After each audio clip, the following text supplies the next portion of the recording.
Bien, qué bueno volverles a ver. Es un gozo cada semana poder compartir. La Biblia dice que es bueno habitar los hermanos juntos en armonía, o sea, sin pelear, ¿sí? No hay que pelear tanto entre hermanos. Bueno, ¿alguien ha peleado con los hermanos? ¿Sí? Cada rato. Entonces, hasta los 18. le damos bienvenida a aquellos que les acompañen hoy. La iglesia, Congregación La Iglesia, está basada exclusivamente en la Biblia. No tenemos otra fuente de autoridad, no queremos otra fuente tampoco. La Biblia es la autoridad de todas las iglesias en el mundo entero, y mientras Jesús no venga, así será. Y si no es así, la iglesia está en grave peligro de ser extinguida mientras la Biblia no se predica. Amén. Entonces vamos al libro de Marcos, capítulo. ¿Dónde vamos? ¿En qué capítulo vamos? 8. Del 11 al 26. Marcos 8, del 11 al 26. Después decía que si alguien conoce tiene alrededor a alguien, entonces digo que si alguien conoce a algún muerto, para que lo traiga. Porque la gente muerta es todo aquel que vive sin Dios, ¿está qué? Muerto. Si lo duda, puede leer Efesios 2:1 y me dice si es cierto o no es cierto según ese texto. Entonces, todos tenemos muertos alrededor y anhelamos que ellos vivan, pero no viven, entonces necesitamos que compartir la palabra. ¿Ven? Marcos capítulo 8, versículo 11 al 26. Vamos a leer solo hasta el versículo 21 y dejamos la otra parte para el final. ¿Listo? Del 11 al 21. Vinieron entonces los fariseos y comenzaron a discutir con él, pidiéndole señal del cielo. ¿Para qué? Para tentarle. Y gimiendo en su espíritu dijo: ¿por qué pide señal esta generación? De cierto os digo que no se dará señal a esta generación. Y dejándolos, volvió a entrar en la barca y se fue a la otra ribera. Habían olvidado traer pan y no tenían sino un pan consigo en la barca. Y él les mandó diciendo: mirad, guardaos de la levadura de los fariseos y de la levadura de Herodes. Y discutían entre sí diciendo: ¿es porque no trajimos pan? Y entendiéndolo, Jesús les dijo: ¿qué discutís? ¿Qué discutís porque no tenéis pan? ¿No entendéis ni comprendéis? ¿Aún tenéis endurecido vuestro corazón?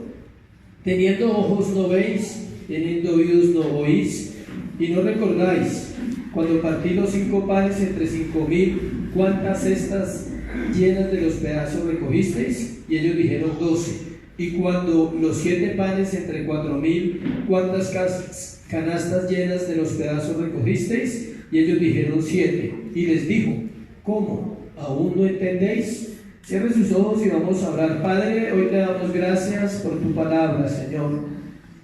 Gracias por el privilegio que tenemos de poder escucharla todavía, y gracias por haberla dejado para tu iglesia. Pedimos, Señor, que hoy, en la medida en que ella es expuesta, Señor, los corazones sean alumbrados, los corazones vuelvan a ti, Señor, y todo aquel que necesita más de tu presencia, Señor, hoy reciba lo que tú tienes para su vida en esta mañana. Te damos gracias en el nombre de Jesús. Amén y amén. La enseñanza de hoy se llama ceguera espiritual. Hablamos hace 15 días o 20 días de la sordera espiritual, basado en un milagro que hace Jesús con un sordo y que al mismo tiempo era ¿qué? Tartamudo.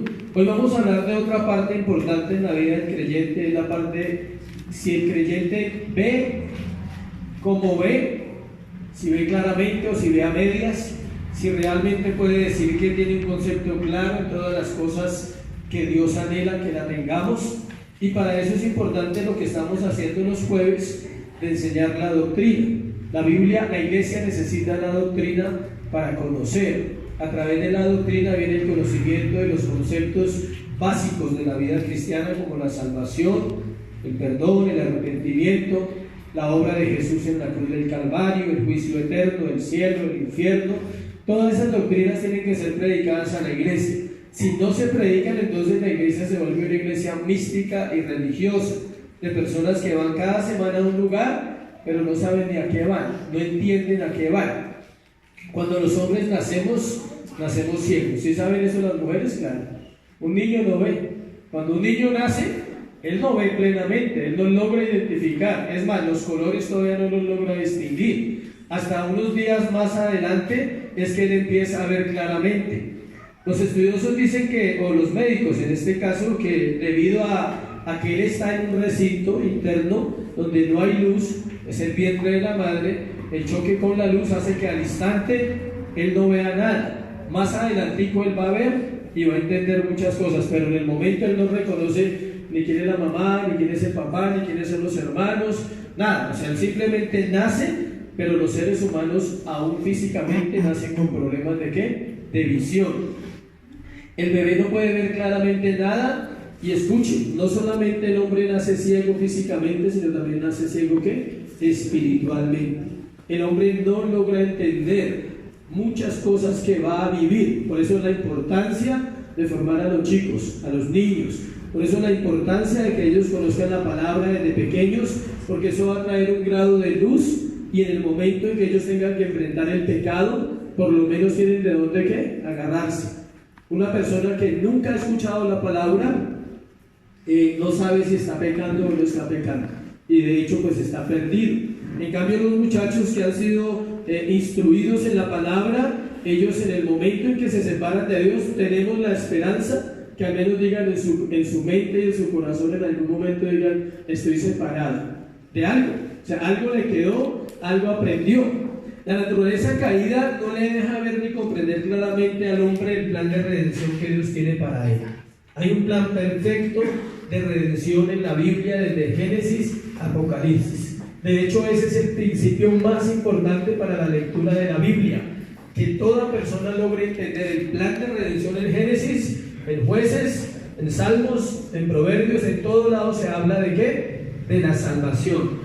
Mientras entramos en el texto, miremos Romanos capítulo 1, 21 para sustentar esto que estamos compartiendo.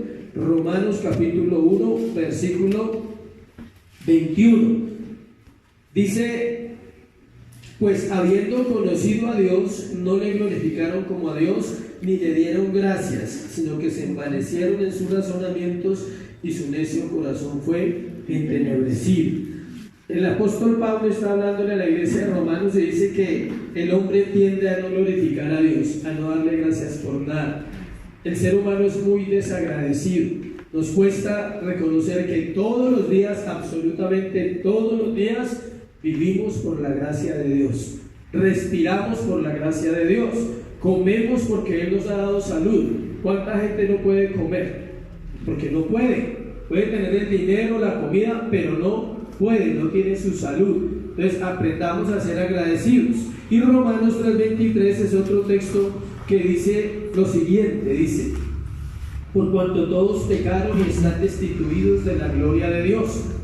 Siempre hago esta pregunta cuando cito ese texto: ¿qué se necesita para ser destituido de un lugar o de un cargo?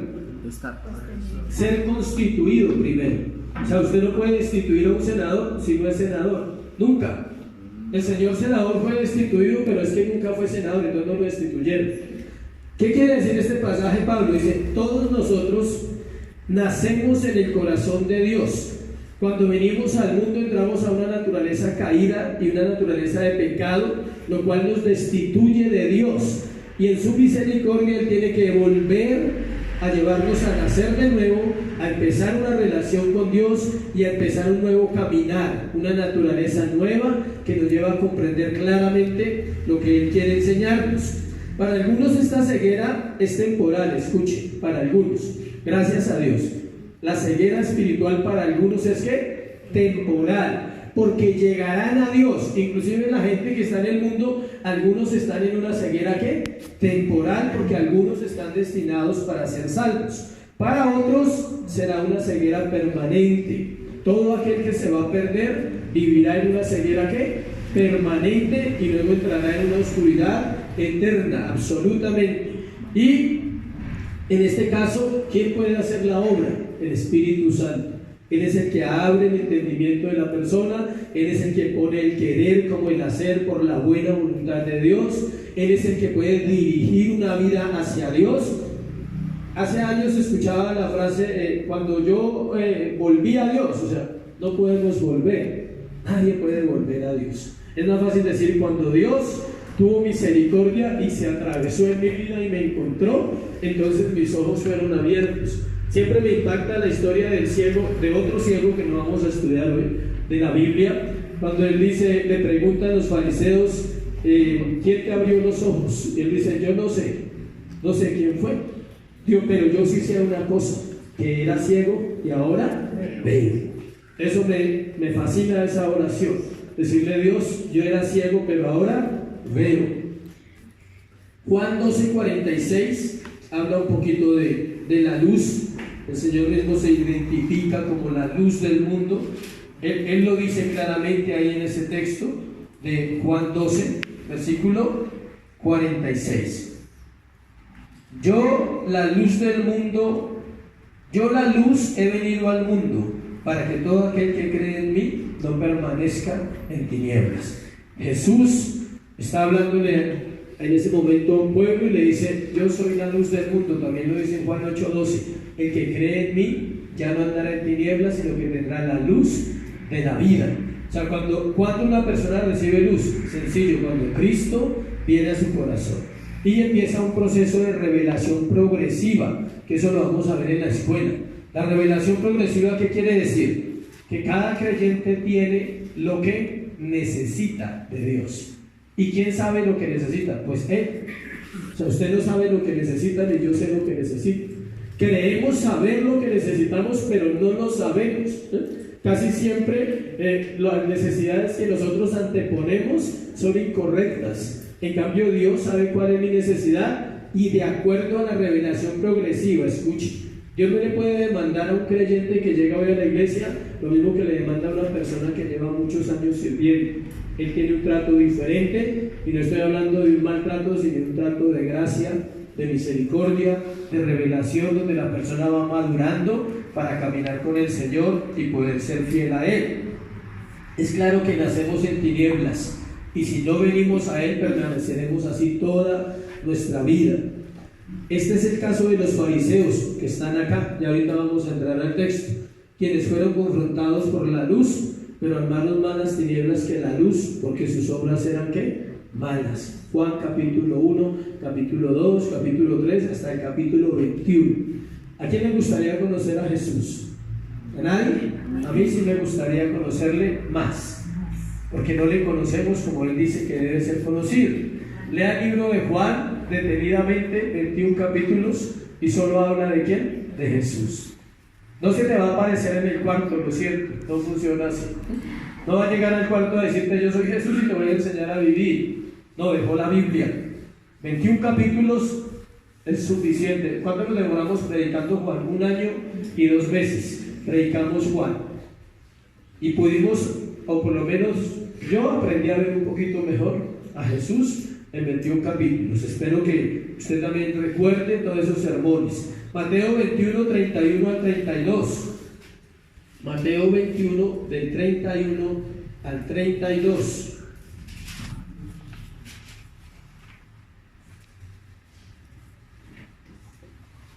Acá está hablando de la parábola de los 2 hijos. ¿Quién conoce esa parábola? Cuando le dijeron a uno que fuera y a otro, le dijeron a 2 hijos que fueran a hacer una labor. Eso es muy parecido en la casa, pasa así seguido. Sí, y el otro, uno dijo sí y no fue, y el otro dijo no y sí fue. Eso pasa en todos los hogares. Lave la loza, sí, no la lavó. Y el otro tal vez dijo que no, y a la final terminó haciéndolo por algo. ¿Sí? Entonces aquí está narrando esa historia, pero mire el versículo 31 cuando dice, ¿cuál de los 2 hijos hizo la voluntad de su padre? Y dijeron ellos, el primero. Y Jesús les dijo, de cierto os digo, que los publicanos y las rameras van delante de vosotros en el reino de Dios. Esta palabra era para los fariseos, y tengo que empezar por ahí. ¿Por qué? Por su ceguera. ¿Cómo se llama el tema de hoy? Ceguera espiritual. ¿Qué vino a hacer Jesús a esta tierra? A quitar la ceguera espiritual que había sobre el pueblo de Israel específicamente, pero que por gracia y misericordia alcanzó a los gentiles que somos nosotros, pero principalmente Él vino a quitarle un velo al pueblo de Israel. Por eso Él le dice ahí, las prostitutas y los publicanos van delante de vosotros en el reino de Dios. ¿Por qué? Porque ellos no querían ver, sus conceptos estaban errados, su religión era más fuerte que el corazón. A veces la religión es más fuerte que el corazón y se ve mucho en la iglesia cristiana. Vivimos tiempos donde hay mucha religión y poco corazón. Hay más dogmas, hay más sistemas, hay más normas en las iglesias, pero poco de relación con Dios, poco de llevar un pueblo a Dios. Vamos a mirar varias cosas, 3 cosas en el pasaje que vamos a estudiar hoy. La primera es la ceguera permanente de los fariseos. La primera es la ceguera permanente de los fariseos, versículos 11 y 12. Vinieron entonces los fariseos y comenzaron a discutir con él, pidiéndole señal del cielo para tentarle. Y gimiendo en su espíritu dijo: ¿por qué pide señal esta generación? De cierto os digo que no se dará señal a esta generación. Y dejándolos volvió a entrar en la barca y se fue a la otra ribera. Vemos uno de los tantos encuentros que tuvo Jesús con este grupo. Son un sinnúmero, o sea, usted puede encontrar por todos los evangelios cada rato. Y los encuentros que él tenía con ellos siempre eran ¿para qué? Para problemas. Problemas para los judíos, porque Jesús no tenía problema porque él sabía lo que estaba haciendo. Lo curioso es que siempre encontramos el corazón de ellos tan incorrecto. Ahí dice claramente, ¿para qué querían hacer? Tentarlo, llevarlo a decir algo incorrecto para tener un motivo para matarlo. Vamos en el capítulo 8 de Marcos. Han transcurrido 2 años y medio casi de ministerio. Está a punto de entrar en los últimos meses de su ministerio y está preparando su corazón para ir a la cruz a morir. Y tiene este encuentro con ellos y él sabía que ellos estaban ciegos, que estaban llenos de odio, de rencor y de malicia. Sus preguntas no eran para creerle, sus preguntas no eran para adorarle y sus preguntas no eran para honrarlo. Sus preguntas eran ¿para qué? Para buscar algo legal para poder matar. Las leyes romanas y las leyes judías no permitían que se matara a la gente porque sí tampoco. Tenía que haber un ¿qué? Causal. Y ellos buscaban un causal para asesinarlo. Decían, por algún lado tiene que equivocarse, porque como leímos las veces anteriores, la gente lo admiraba, la gente lo amaba, la gente decía, nadie ha hablado como él habla, nadie ha hecho las cosas que él hace, a todos dejaba ¿qué? Maravillados. Entonces ellos necesitaban un motivo para matarlo y era difícil encontrar en Jesús. De hecho la Biblia dice, no se halló pecado en él, no se halló mancha, no se halló una mentira, no se halló un momento donde él manipulara a las personas, donde él dijera, voy a sacarle algo a este, voy a sacar este para que me dé algo. Nunca. Siempre su intención fue que amar. Su único interés en Jesús era para tramar lo que ya tenían en el corazón, la intención de asesinarlo, no más. Esa era su intención. Para comprender este pasaje que estamos estudiando, necesitamos mirar el paralelo que es Mateo capítulo 16, versículo 1 al 4. Si usted quiere entender un pasaje, tiene que encontrar el paralelo, en este caso en los evangelios, que está en Mateo 16, 1, 4, ahorita lo vamos a mirar. Encontramos por lo menos 3 características de los que están en ceguera permanente. Espero que no haya personas aquí ciegas permanentemente, que nosotros estemos ubicados en el segundo grupo, que son ¿quiénes? Los discípulos, que tienen una ceguera ¿qué? Temporal. Todos acá tenemos una ceguera de acuerdo al grado de luz que Dios nos haya dado en el conocimiento de Él, pero anhelamos que nadie esté en este lugar, porque ellos avanzan hacia una eternidad y avanzaron hacia una eternidad sin Cristo y serán juzgados por sus pecados de dureza de corazón y de ceguera espiritual. Mateo 16, miremoslo ahí un momentico, nos da otra versión del pasaje.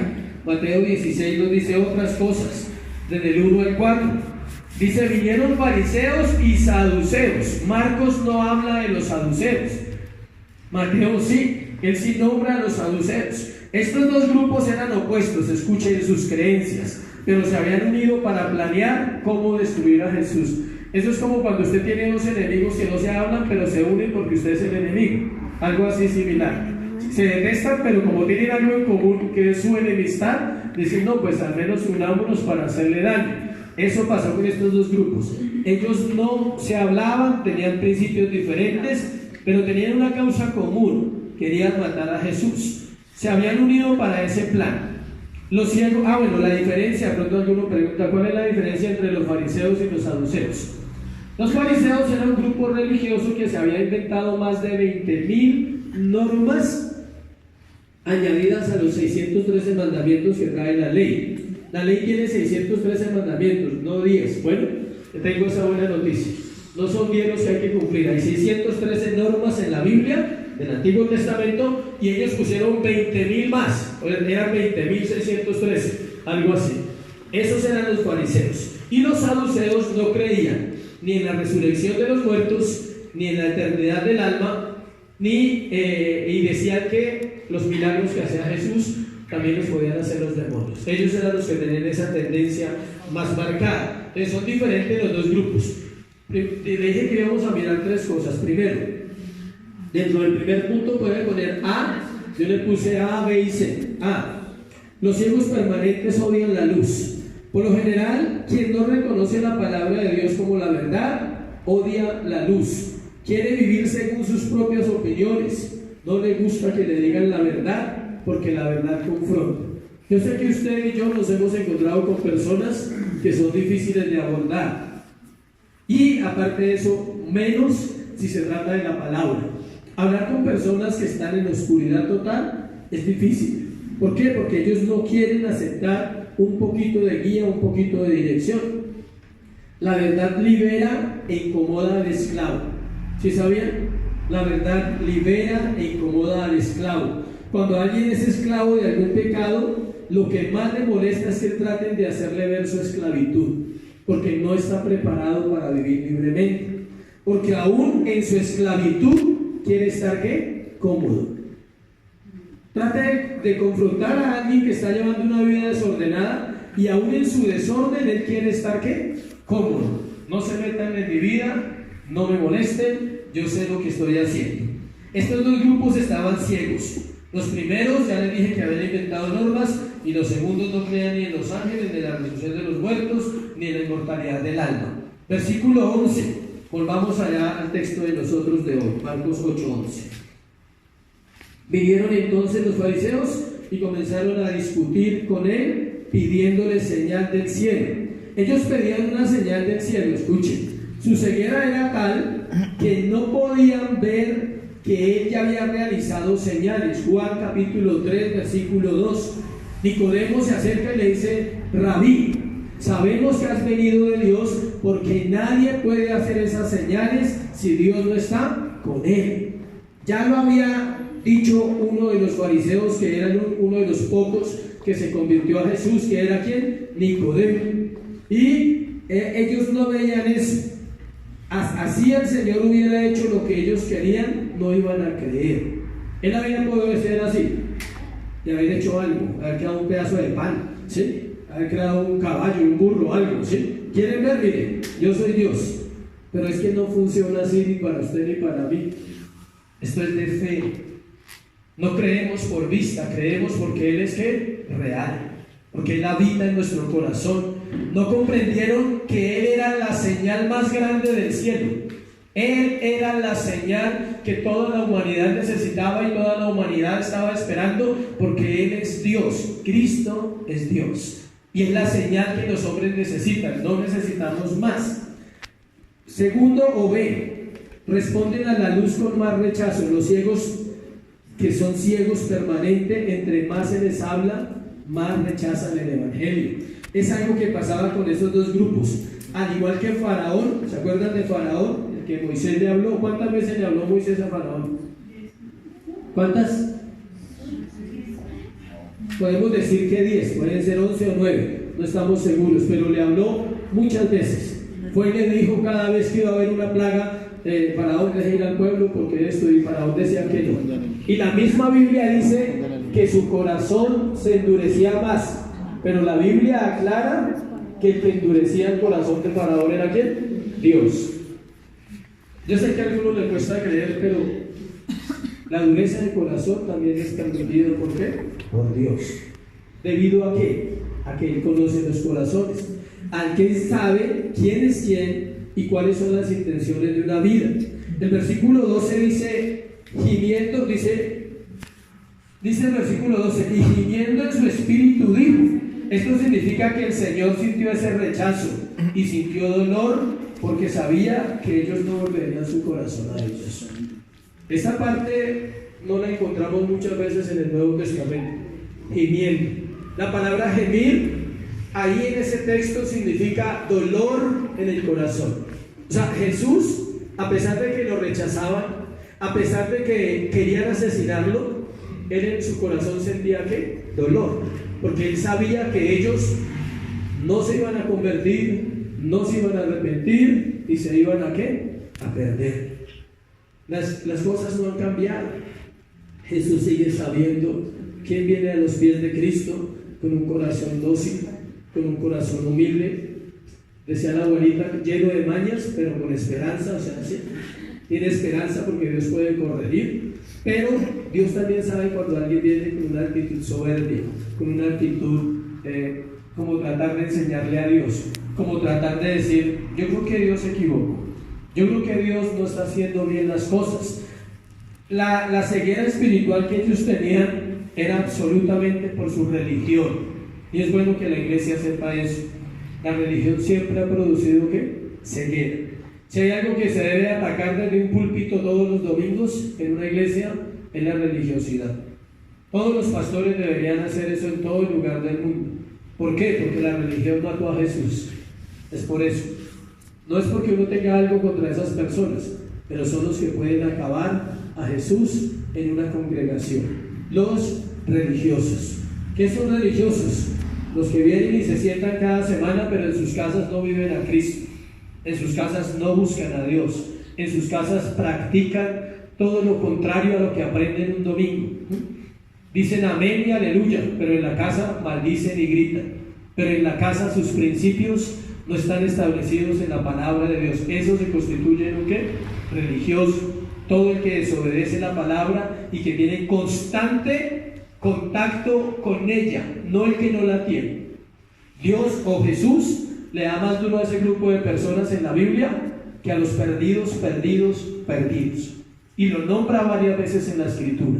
Siempre pone las rameras, las prostitutas, los ladrones, los miserables, los pobres, los ciegos, los sordos, a un nivel mejor que los religiosos. ¿Por qué? Porque tienen más esperanza. Porque en el momento en que la luz de Cristo venga a su corazón, pueden haber conversiones ¿qué? Genuinas.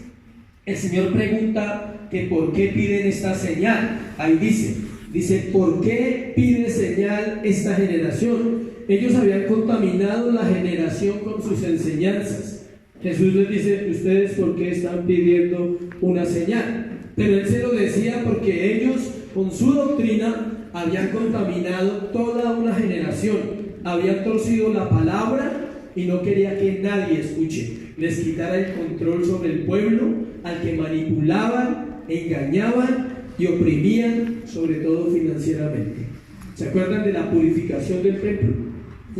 ¿Sí se acuerdan de ese sermón que compartí del capítulo de Juan, capítulo 2, creo, que es la purificación del templo? De un hombre llamado Anás, que era el sumo sacerdote, y toda su familia eran los dueños de toda la mercadería que se hacía en el templo. Tenía 4 hijos que tenían lugares especiales dentro de la comunidad judía y gobernaban todo el dinero. Y si lo ponemos en esta época, entonces el dólar era a 3.000, pero lo cambiaban a 4.000, ¿sí? Para ganar. Las vacas eran a 10.000 y las vendían a 20.000. Porque la gente, por la distancia que tenía de un lugar a otro, no llevaban los animales. Entonces prefería comprarlos afuera del templo y se los vendían a doble precio. Entonces eso era lo que a ellos les preocupaba. A ellos no les preocupaba si la gente seguía a Jesús o no lo seguía. A ellos les preocupaba que su fortín financiero se les estaba ¿qué? Acabando. ¿Ha cambiado eso en la iglesia hoy en día? No ha cambiado. Tristemente es igual. Los pastores quieren tener más gente y más gente y más gente y más gente, pero no para que se salve, sino para poder tener más dinero y más dinero y más dinero. ¿Quién da el crecimiento de una iglesia? Dios. Así está en la Biblia y no hay otra Biblia, es la única. No dice que el hombre es el que da el crecimiento, es Dios. Es mejor que una persona llegue a la iglesia porque Dios lo trajo a través, obvio, a través utiliza el burro, al tiesto, alguien utiliza, ¿sí? Pero lo trajo, sí, lo trajo, y le da el crecimiento y le da el nuevo nacimiento. Y no que lleguen 1000 porque se está obligando a la gente a traer gente y no se sabe para qué se trae, para tener un problema después que se van, y es un problema porque no se sabe por qué se fueron, pero tampoco se sabe por qué llegaron. ¿Sí están de acuerdo con eso? No se sabe por qué llegaron, pues tampoco se sabe por qué se fueron. Cuando se sabe por qué llegaron, y se llegaron por Cristo y porque la palabra les trae, ellos se quedan, porque el que los trajo fue Dios. No importa, sea de uno, de a medio, ¿sí? Pero que vayan llegando poco a poco. Al final les dice que no les será dada señal. Y en Mateo 16:4 habla de una señal que ya había sucedido, y era la de Jonás, que estuvo 3 días en el pez cuando desobedeció. Entonces él les dice: yo no le voy a dar ninguna señal en Marcos, pero el evangelista Mateo dice que sí les dijo otra cosa. Tranquilos, que no se contradicen, ya les he explicado varias veces eso, ¿no? Cada uno, Marcos está contando lo que Pedro le dijo, y tal vez a Pedro se le olvidó, y eso no es pecado, ¿sí? Y Mateo es directo porque es de los 12, él vio, yo me acuerdo que Jesús dijo que no les iba a dar señal, pero dijo que les había dado una señal poderosa, que era la señal de ¿quién? De Jonás. 3 días en el pez, ¿a qué se refiere? Sencillo, les dijo: yo voy a morir y a los 3 días voy a resucitar. Si no lo comprenden por las escrituras, ustedes que leen la Biblia todos los días y enseñan la ley en Israel, están fregados. Eso les dijo, están ciegos. Eso era lo que les decía. Es un peligro leer, escuchar y no obedecer. Es equivalente a torcer la palabra, porque la escucho pero sigo viviendo igual. Eso contamina a los que están a nuestro alrededor. Nada le hace más daño a la iglesia que el que asiste a la iglesia. Por eso no vaya a dejar de venir acá, ¿no? O sea, no lo tome a mal. Pero nada le hace más daño a la iglesia que aquel que no la vive. ¿Por qué? Porque está enseñando otra cosa. Y los vecinos dicen: pero ese va a la iglesia y vive echando madrazos a toda hora. ¿Sí? Pero ese va a una iglesia y yo veo que llega borracho de vez en cuando. ¿Sí? Pero ese va a una iglesia y parece que tuviera un amante, y cositas así. Sí sabe que la gente es chismosa, ¿no? Todo lugar, ¿no? Hay gente especializada en saber usted y yo cómo vivimos. ¿Por qué? Por el solo hecho de ser creyentes. Tercero, o C, la suma de las otras dos actitudes nos lleva a la tercera característica, y es una oscuridad eterna. La primera frase del versículo 13 de Marcos dice: y dejándolos. Esto me pareció muy triste y me confrontó mi corazón. Y dejándolos, dice. Duro que Jesús tenga que decir eso a un grupo de personas. O sea, no hay nada más terrible que Jesús tenga que decirle a alguien: me toca dejarlo, porque usted quiere hacer lo que se le da la bendita voluntad. Me toca dejarlo. Ellos eran ciegos y guías de ciegos. Él sabía que nada de lo que hiciera los podía convencer, por eso él decide dejarlos. Dice: y dejándolos, volvió a entrar en la barca y se fue a la otra primero. Ya se cansó, dijo: hasta aquí llegamos. Es uno de los últimos encuentros que los fariseos y los saduceos tuvieron con Cristo. No van a haber más opciones. Y cuando la Biblia dice que Jesús los dejó, se está refiriendo a que dejó de interesarse por ellos, porque él ya sabía el destino eterno de ellos. Dijo: no entendieron, no quisieron, hice mi parte. La luz del mundo vino, dice, y los hombres amaron más las tinieblas que la luz. Él es el mismo de ayer, de hoy y de siempre. Sigue viniendo a los corazones, y el hombre sigue amando más las tinieblas que la luz. Por eso el llamado en esta generación y en este tiempo de la iglesia es un llamado al arrepentimiento continuo, donde el hombre, la mujer creyente debe estar constantemente revisando su corazón y diciendo: Dios, no quiero que me dejes, como este pasaje. Y dejándolos, se subió a la barca y se fue a otra ribera. Esta es una de las formas de castigo más terrible que un ser humano puede recibir: que Dios lo deje hacer lo que quiere, porque su fin será triste y amargo. Este encuentro sería uno de los últimos con este grupo religioso. A partir de ahí su enfoque era prepararse para la cruz del Calvario y dedicarse a sus discípulos. A partir de este capítulo, dentro de 8 días vamos a hablar de la confesión de Pedro. Tú eres el Cristo, el Hijo del Dios viviente. ¿Por qué? Porque él empieza a revelarse de una manera diferente a sus discípulos, porque ya ha invertido 2 años y medio en multitudes, en fariseos, en escribas, ha hecho milagros, sanidades, ha resucitado muertos, ha echado fuera demonios y ha hecho una cantidad de señales suficientes para que todo un pueblo creyera que él era ¿quién? Dios. Segundo punto, la ceguera temporal de los discípulos. Vamos a ver la ceguera de nosotros, porque nosotros somos los creyentes, ¿amén? La palabra discípulo no es como uno se la imagina, tenga en cuenta eso. La palabra discípulo significa aprendiz. ¿Alguien está aquí aprendiendo? Todos. Yo aprendo todos los días, procuro decirle, Señor, enséñame algo para que este día valga la pena, para que valga la pena un día más. En el versículo 13 al 21 vamos a mirar la parte de la ceguera temporal de los discípulos.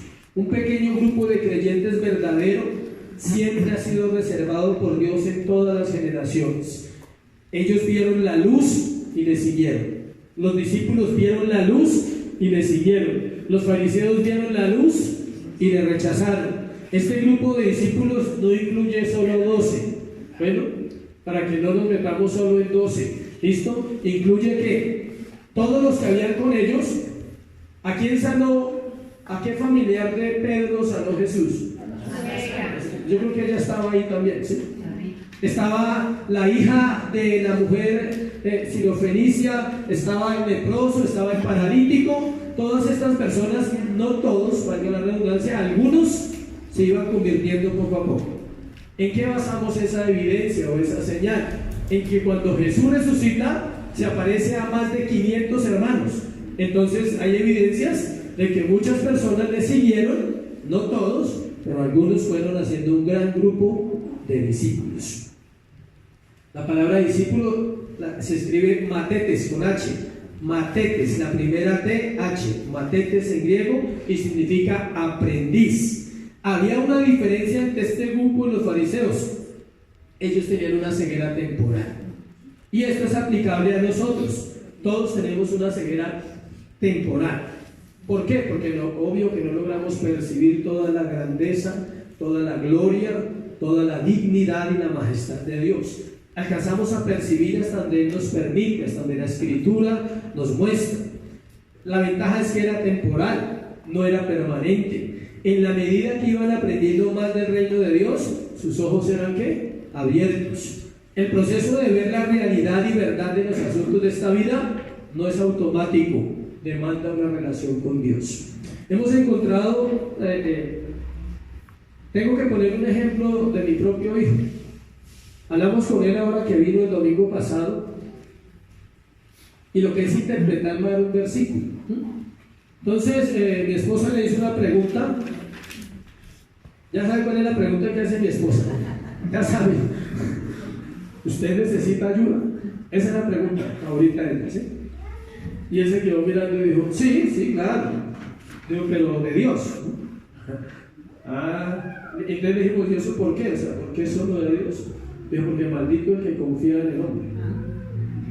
Le dije, Jeremías 17:5, le dije, sí. Le dije, ¿tú sabes en qué contexto fue escrito Jeremías 17:5? ¿Y sabes por qué está ese versículo ahí, en ese lugar? Dijo, no, le dije. Entonces le expliqué que ese versículo, para los que quieran aprender, fue escrito bajo un contexto histórico. Isaías, Jeremías, Oseas, Amós y otros, Miqueas y Malaquías y varios profetas fueron de la misma época. Resulta que Israel está teniendo alianzas militares y políticas con Asiria, con Babilonia y con una cantidad de pueblos para no perder las guerras. Israel es chiquitico, usted siempre sabe que ha sido pequeño. Entonces ellos se aliaban con pueblos para pelear y para no ser débiles en la guerra. Y el Señor les manda ciertos mensajes y uno de esos les dice, maldito el varón que confía en el hombre. Yo soy tu Dios y yo te puedo librar. Y los hombres lo interpretan que usted no puede confiar en nadie, porque todo el mundo le va a fallar, porque todo el mundo es malo, porque todo el mundo es hipócrita, porque todo el mundo es loco, ¿sí? Ese es el concepto humano. A propósito de religión, eso se llama religión. Es cuando aprendiste mal, y como él no tiene quien le enseñe, entonces le dije, aprendiste mal. Le dije, o sea que tu hijo no puede confiar en ti. Maldito el varón que confía en el hombre, ¿cierto? Cuando tu hijo te diga así, yo no puedo confiar en usted porque maldito el varón que confía en el hombre, papá, no cielo. Y ahí fue bajando la cerviz y pudimos hablar con él. Pero ¿a qué voy con todo esto? O sea, Dios va trayendo revelación a nuestro corazón de acuerdo, otra vez le digo, a la necesidad que tiene su pueblo en la historia y en las generaciones. Dios fue trayendo a cada uno de sus hombres y de su iglesia en este tiempo lo está haciendo igual, lo que el pueblo necesita. Versículo 14, volvamos al texto. Habían olvidado de traer pan y no tenían sino un pan consigo en la barca. No es relevante eso. No me pregunten por qué llevaron un pan, porque no sé. ¿Listo? Solo dice que se les olvidó traer pan y listo. Salimos a un viaje, a veces salimos a un viaje y no llevamos algo que necesitamos, ¿cierto? O usted lleva todo lo que necesita. Siempre uno se da cuenta que al llegó al otro lado y se me quedaron las chanclas. A mí se me quedó unas chanclas por allá en una casa que fuimos a visitar. Cuando llegamos a la casa nos dimos cuenta y uy, se quedaron las chanclas. Escuche, no es relevante, o sea, no te va a salvar saber que a ellos se les quedó un pan. Esto simplemente se les quedó, no llevan sino un pan. Versículo 15. Él les mandó diciendo, mirad, aquí viene lo importante, guardaos de la levadura de los fariseos y de la levadura de ¿quién? De Herodes. Aquí sí encontramos algo importante. Mandó es una palabra que significa ¿qué? Ordenar. O sea, les dio una orden, no les dijo, tengan cuidado con fulano y sultano, no, les dijo, les ordeno que se cuiden de la levadura de los fariseos y de la levadura de Herodes. Jesús les estaba enseñando algo, escuchen. La levadura se usa en las escrituras para hablar de influencia. Un poco de cantidad de levadura infla una gran cantidad de masa ¿de qué? De pan. Todo estaba bien cuadrado por el Señor. Incluía, escuchen, el que le está diciendo, pilas con la doctrina que enseñan los fariseos. Ellos van a ser los principales opositores cuando yo me vaya. Pilas. Incluía errores doctrinales, incluía hipocresía personal. Él les dice, ni enseñen lo que ellos enseñan, ni vayan a ser como ellos son. Es igual en la influencia espiritual. Levadura se da el término doctrinal. Él le dice pilas con la doctrina de los fariseos y pilas con la doctrina de Herodes. ¿Quién se acuerda que es una doctrina del primer tema de escuela que miramos? Levante la mano y dígame, señora mamá. Una enseñanza. Ah, mi mamá, la señora mamá. Enseñanza. Muy bien, madre. Bien. Enseñanza. ¿Es una qué? Enseñanza. Tengan cuidado con las enseñanzas de los fariseos. Tengan cuidado con las enseñanzas de ¿quién? De Herodes. Cuando escuchamos doctrinas torcidas, el corazón se hinchará, como la levadura hincha el pan, y el crecimiento será torcido. Y luego vendrán las consecuencias, o permaneceremos en una ceguera espiritual constante. Pero también nombra a Herodes, ¿no? ¿Cuál era la doctrina de Herodes? La inmoralidad sexual.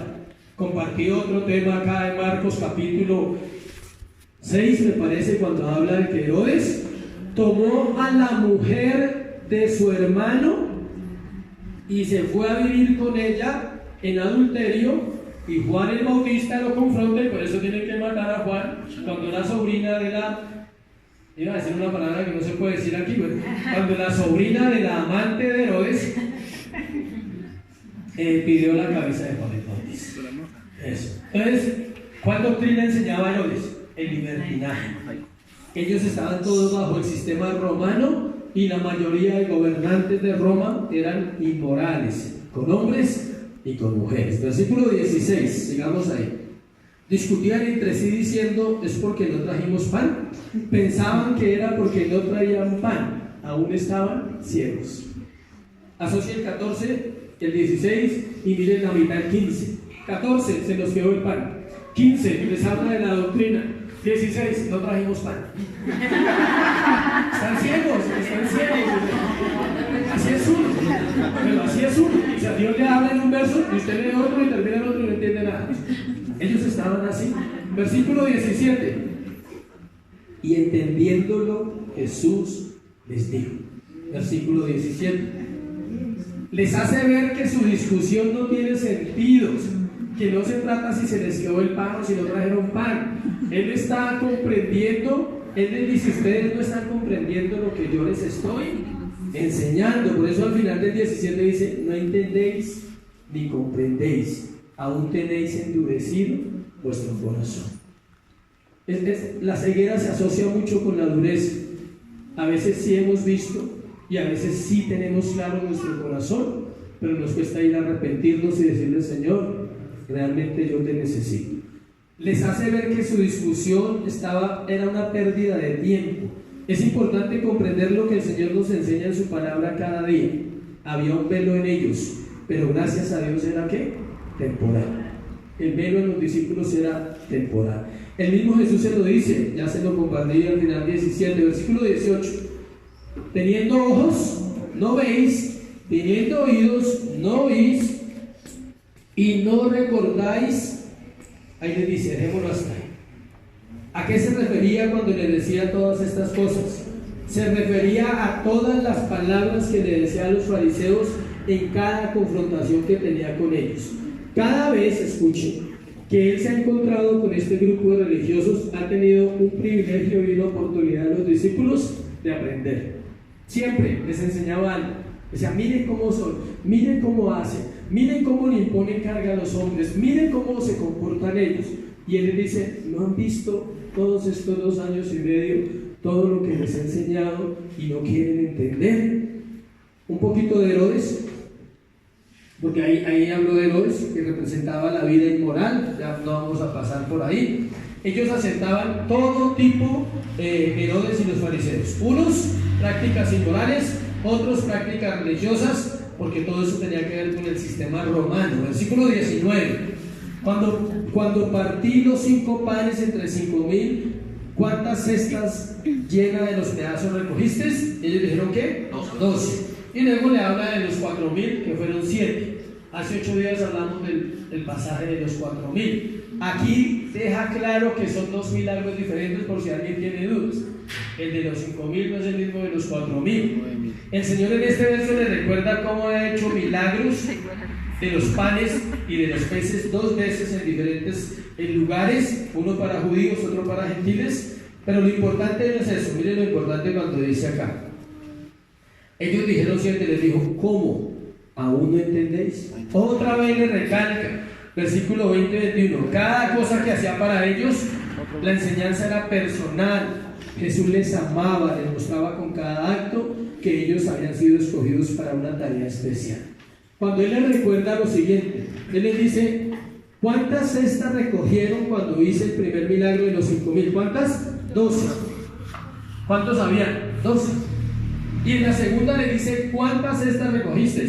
7. No estoy diciendo que habían 7, pero la enseñanza es esta. Él les está diciendo, yo siempre tengo algo especial para ustedes, diferente a lo que comparto con las multitudes y a lo que comparto con los fariseos y los religiosos. ¿Se acuerdan que dice que se llenaron las cestas de comida y a cada uno le tocó una parte? Ahí vemos la provisión de Dios para ellos. Probablemente los estudiosos, no lo dice la Biblia, pero alcanzan a mirar que probablemente ellos pudieron compartir con sus familias, porque eran 12 cestas que llenas, dice la palabra. Mientras que los que tenían hambre les dio el pedacito de pan y el pedacito de pescado y comieron. A ellos les dio una porción mayor. No un exclusivismo ni un favoritismo.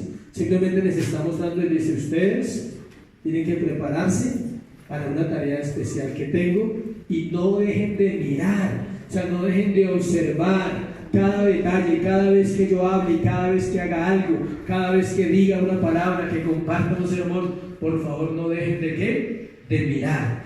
Mateo 16 al 12 al final dice que los discípulos entendieron. Vamos a ir a ese verso porque hay que ser misericordioso con los discípulos también. Mateo 16, 12. Mateo como era discípulo, él mismo escribe eso. Me gusta esa parte y lo tengo que leer porque a veces la gente piensa que se le da muy duro a los discípulos. Mateo 16, versículo 12. Entonces entendieron que no les había dicho que se guardasen de la levadura del pan, sino de la doctrina de los fariseos y de los saduceos. ¿Ceguera qué? Temporal. ¿Entendieron? Mateo lo narra mejor porque él era de los 12, dice, luego hablamos y caímos en cuenta que les estaba hablando de la doctrina de los fariseos y de los saduceos. Tercero y último, una ilustración de ceguera espiritual, versículo 22 al 26. De este pasaje compartí un tema en el discipulado, me hubiera gustado compartirlo acá, pero es muy largo. Le pusimos como tema, como árboles que caminan. ¿Quién se acuerda de ese discipulado? Como árboles que caminan. No lo voy a compartir todo, gracias a Dios lo tengo ahí guardado en mi corazón y yo voy a procurar que lo podamos entender para cerrar esta parte. Una ilustración de ceguera espiritual. Cada milagro que Jesús hacía era una enseñanza. No era centrarse en el milagro, sino era centrarse en ¿qué? En la enseñanza. Los evangelistas de la prosperidad se centran en dos cosas, en prosperidad y salud, no más. No tienen nada más que ofrecerle a la iglesia. Mientras que el evangelio se centra en una sola cosa, ¿en qué? En la salvación. En que nosotros lleguemos a la eternidad con Cristo. Entonces, esta instrucción se conoce en varios ámbitos evangélicos o cristianos como árboles que caminan. Encontramos aquí un pasaje que deja mucha enseñanza acerca de cómo los discípulos veían las cosas, y eso tiene que ver con nosotros los creyentes. Todo esto, este pedacito de 22 a 26 es la explicación que Jesús tiene que hacer con sus propios actos, de decirle, les voy a mostrar por qué no entendéis. Conéctelo al versículo 21. ¿Cómo? ¿Aún no entendéis? Y lea el versículo 15. El versículo 15 dice, y él les mandó diciendo, mirad, guardaos de la levadura de los fariseos que de la levadura de Herodes. Entonces tenemos que conectar el 15, el 21 con lo que vamos a compartir. En el 15 le dice, cuídense de esto y de aquello. En el 21 le dice, ustedes no entienden. Dice, pero entonces, miren lo que voy a hacer. Miren cómo voy a actuar. Miren lo que dice acá. Vino luego a Betsaida y le trajeron un ciego y le rogaron que le tocase. Entonces, tomando la mano del ciego, le sacó fuera de la aldea y escupiendo en sus ojos le puso las manos encima y le preguntó si veía algo. Él mirando dijo, veo los hombres como árboles, pero los veo que andan. Luego le puso otra vez las manos sobre los ojos y le hizo que mirase, y fue restablecido y vio de lejos y claramente a todos. Y lo envió a su casa diciendo, no entres en la aldea ni le digas a nadie. No entres en la aldea ni le digas a nadie en la aldea. Ya habíamos pasado por aquí, los que han venido constantemente los domingos. Ya habíamos pasado por Betsaida, ¿sí? Ya habíamos estado ahí. Él fue, hizo un viaje al extranjero, ¿se acuerdan? Y vuelve, ya está de regreso otra vez a Galilea y a Capernaum. No nos dice quién lo trae, el texto dice que lo trajeron. Igual que el sordo mudo, alguien lo trajo. Siempre hay alguien que ama a la gente para traerlo a Dios, ¿no? Siempre alguien dice, esa persona es cieguito espiritual, toca traerlo a la iglesia. Ese sordo espiritual, toca traerlo a la iglesia. Siempre hay alguien con ese corazón. La forma como Jesús realizó este milagro era exclusivamente para enseñarle a los discípulos lo que hemos visto en los dos puntos anteriores del tema de hoy. La ceguera permanente, la ceguera temporal y la claridad que alguien ha recibido la vista de parte de Dios es importante en este momento. Ver como árboles que caminan es la frase principal, es ver a medias los asuntos. No vamos a centrarnos sino en esa parte. Él lo coge, dice que lo toca, entonces tomando la mano del ciego lo saca fuera de la aldea, escupiendo en sus ojos le puso las manos encima y le preguntó si veía algo. Y él mirando dijo, veo los hombres como árboles. Pregunta, ¿veía o no veía? Veía. No, sí veía. No, ya no era ciego, veía medias. ¿usted ve o no ve? O sea, esa es la pregunta. O sea, ¿vemos igual a este hombre? ¿Se acuerda que hablamos que ver la gente como árboles que caminan es no verlos como personas? Él no los veía todavía como personas. Y el creyente tiene que tener una visión clara de los seres humanos. Se llama una cosmovisión bíblica. Entender que lo que Cristo vino a hacer fue ¿a qué? A salvar almas. Y el hombre no puede ver a su semejante como un árbol, como una sombra. Tiene que verlo como un ser humano, como una criatura creada por Dios, que tiene necesidad también de Dios y que necesita la salvación. Por eso la enseñanza es clara para los discípulos. Le dice: cuídense de ver a medias todas las cosas, cuídense de las doctrinas erradas, cuídense de hacer a toda hora lo que los fariseos hacían. Ellos ya no amaban a nadie, ellos amaban a quienes, a sí mismos. Al final de este versículo el Señor le pregunta al ciego si veía algo, versículo 23. La respuesta ya la vimos, pero miren el versículo 24, lo vamos a volver a leer. Él mirando le dijo: veo los hombres como árboles, pero los veo que andan. ¿Alguien ha visto un árbol andando? No, sí. Nadie, el único fue él. Por ahí en un viaje, o sea, en un solle usted ve los árboles que caminan. De resto, él fue el único que vio eso. Noten la ceguera parcial y noten la enseñanza que Jesús le está dando a sus discípulos. Es decir, veo, pero no veo. Es decir, veo cosas que se mueven, de pronto son los hombres, pero parecen árboles. ¿Sí ven todo lo que uno puede definir ahí? Frases. Aquí vamos a las frases de los que ven o hemos visto en algún momento también nosotros a los demás como árboles que caminan. Ceguera parcial, que es peligrosa. Ahí vamos, las cosas están andando. Ceguera, ahí vamos. Sí, el hijo se está perdiendo, se está destruyendo, pero ahí vamos bien. Todos los domingos vamos. Ceguera, pues no es tan grave, solo lo hace de vez en cuando. Árboles que caminan a medias, sombras. Sí, no es grave, pero su hijo de vez en cuando está fumando, de vez en cuando está embriagándose, de vez en cuando está robando y de vez en cuando está fornicando, pero no hay problema, ¿sí? Como árboles que caminan. Yo estoy haciendo lo mío, él verá. Todas las frases de los que vemos como árboles que caminan, él verá, ¿no? Él ya es grande y sabe lo que hace. Si fuera grande no haría lo que hay. Y si nosotros tuviéramos una visión clara, no erraríamos tanto en el caminar con Dios. Hay que tenerle paciencia, está en una etapa difícil. Hay que tenerle paciencia, ¿no? Ceguera en nuestro corazón. Es un niño, ¿para qué uno se complica la vida? Es un niño de 18, de 20 que ya está desbaratado y ya está perdido. Pero para el papá y la mamá sigue siendo bien el niño de la casa. Todo esto es ceguera en asuntos que se pueden solucionar a la luz de la palabra cuando nos damos a la tarea de conocer lo que dice la Biblia para obedecer. Si tú quieres saber lo que dice la Biblia para saber, no pierdas el tiempo, no aprenderás nada. Si tú quieres saber lo que dice la Biblia para obedecer, bienvenido al Evangelio. Porque el Evangelio es ¿para qué? Para obedecer. Los resultados no serán inmediatos, pero serán efectivos y seguros. Los resultados de ver las cosas como la Biblia dice son muy interesantes. ¿Se acuerdan la clase del jueves? La inerrancia de las Escrituras. Ellas no mienten porque Dios no miente. Ellas no te engañan porque Dios no te engañaría jamás. Ellas no te llevarán a un camino torcido porque Dios nos ama y las dejó para darnos luz en todos los asuntos de esta vida. Volvamos al pasaje y terminamos. Versículo 25.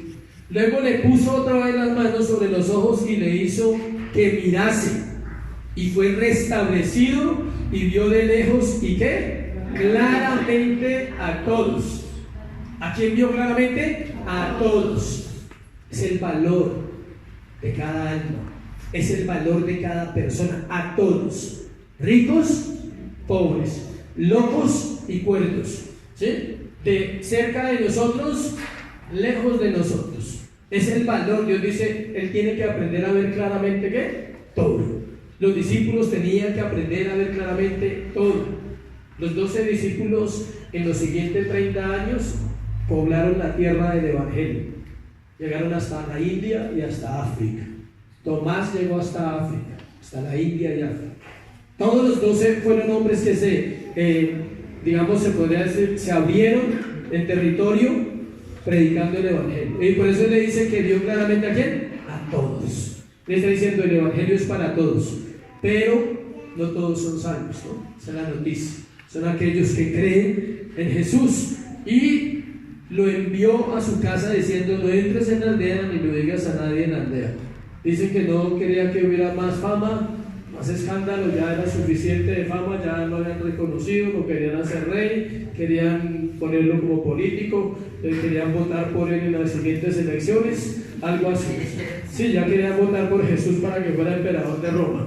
O sea, así era la gente y así es la gente en nuestra cultura. Todavía seguimos dándole la gloria al hombre, no reconocemos que la gloria es de ¿quién? De Dios. Póngase sobre sus pies y vamos a orar. Vamos a darle gracias a Dios pidiéndole solo una cosa en nuestra oración: es que nuestros ojos sean abiertos por su gracia, por su misericordia. Que si hoy pudiste entender algo de ese tema, dile: Señor, ayúdame a aplicarlo, ayúdame a ver mi entorno como tú lo ves. Padre, hoy te damos gracias por tu palabra, porque tu palabra es buena, Señor. Porque tu palabra es limpia, es clara, Señor. No hay confusión en ella, no hay engaño en ella, Señor. Solo hay bondad. Solo hay el deseo profundo tuyo, Señor, de que nuestros ojos sean abiertos a comprender estos tiempos que vivimos, Señor. Perdona a la iglesia, Señor, cuando no ha visto como debe ver. Perdona a la iglesia cuando ve la gente como árboles y ha olvidado la compasión, y ha olvidado el amor, Dios, y ha olvidado que alrededor de nosotros hay necesidad.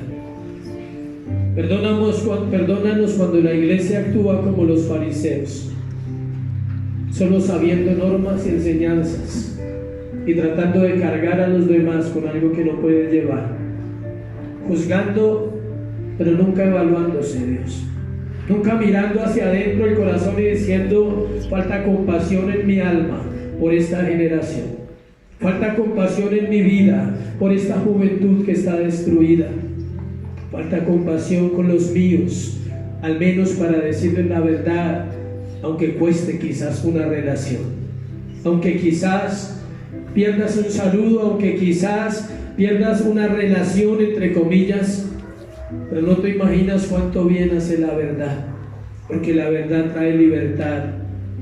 La verdad es la realidad de Cristo en el corazón del hombre. Gracias, Jesús, gracias. Yo sé que estás aquí, y estás aquí no por nosotros, Señor, lo tenemos claro. Estás aquí porque tú eres Dios y porque prometiste, Señor, que donde tu palabra se predicara, tú respaldarías, Señor, esa palabra, y es la misma palabra de hace 2000 años la que estamos compartiendo, Dios. Por eso te pido, santifica tu iglesia, Señor, santifica los corazones. Abre nuestros ojos en esta mañana para entender y comprender tu palabra, Dios, que es viva, que es eficaz, que es más cortante que una espada de dos filos, que penetra hasta partir el alma y el espíritu, que discierne los pensamientos, las intenciones del corazón, que no hay nada oculto que no haya de ser manifiesto en su presencia. Purifícanos, Dios. Eso es lo que hace tu palabra en un corazón, confrontarlo para ver, no para juzgarlo. No estamos condenando al creyente, estamos orando para que los ojos de la iglesia sean abiertos en estos tiempos de maldad, en estos tiempos donde la doctrina ha sido torcida, donde la doctrina ha sido dañada por el mismo hombre. Y creemos que solo tú, Jesús, y la obra de tu Espíritu, Señor, puede hacerlo en nuestros corazones. Que podamos decir, como el ciego: veo claramente a todos. ves claramente tu condición hoy, iglesia, y solo piensa en ti, en tu casa, en tu hogar, porque cuando una vida se ordena, el solo testimonio es suficiente para que otros vengan a Cristo. Da lo mismo que hables y hables cuando en tu vida no es testimonio, pero cuando tú eres testimonio no son las palabras, es el poder del Espíritu Santo el que obra en los demás. Te damos gracias, Jesús, por este tiempo. Te damos gracias por tu amor y tu misericordia. Te amamos porque tú nos amaste primero. Gracias por abrir las Escrituras a tu pueblo. Gracias. Enséñanos en nuestra ceguera temporal, pero tenemos esperanza como ellos la tuvieron, y es que sus ojos fueron abiertos, dice la palabra, cuando te vieron resucitar. Sus ojos se abrieron y pudieron creer y pudieron entonces servirte. Oramos por eso en la iglesia, Señor, que los que sus ojos sean abiertos sean para servirte, sean para conocerte, sean para honrarte en todo lo que hacemos, Dios. Hoy te doy gracias en el nombre de Jesús. Amén. Y amén. Dale un aplauso a Jesús.